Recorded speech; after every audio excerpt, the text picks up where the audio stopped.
యోగాని 9 సంవత్సరాల దగ్గర నుంచి స్టార్ట్ చేయొచ్చు. 9 ఓకే.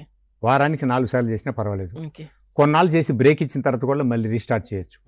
యోగా సాధన చేసేటప్పుడు ఎంటీ స్టమక్తో చేయాలి. అది ఉదయం పూట చేస్తే మంచిది. ఓకే. సాయంత్రం పూట చేయాలనుకుంటే 4 గంటలు 3.5 గంటల వ్యవధి ఉండాలి. భోంచేసిన తర్వాత 3.5 గంటల వ్యవధి ఉంటే చాలు. ఓకే. అట్లాగే సాయంత్రం పూట యోగా చేసిన వాళ్ళు స్నానం చేసిన తర్వాత చేయాలి. పేషెంట్స్ కూడా స్నానం చేసిన తర్వాత యోగాభ్యాసం చేస్తే ఆ థెరపటిక్ వాల్యూ కింద కూడా పనికొస్తుంది. ఓకే.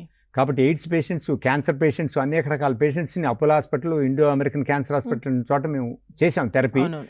వాళ్ళందరూ కూడా ఎంతో మానసిక ఉపశమనం పొందారు, దైహికంగా గొప్ప విశ్రాంతిని కూడా పొందగలిగారు యోగ నిద్ర అనే ప్రక్రియ ద్వారా. యోగ నిద్ర మనిషిని అతీతమైన స్థాయికి తీసుకెళ్ళగలదు.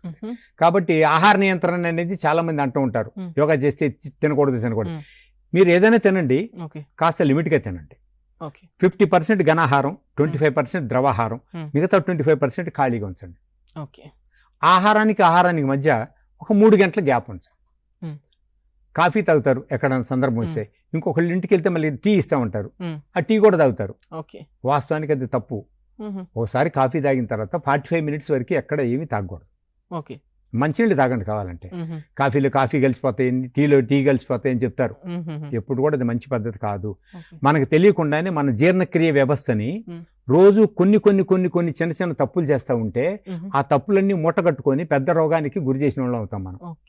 హెరిడిటరీగా వచ్చే వాళ్ళని ఎట్లాగో మనం కాదనలేము.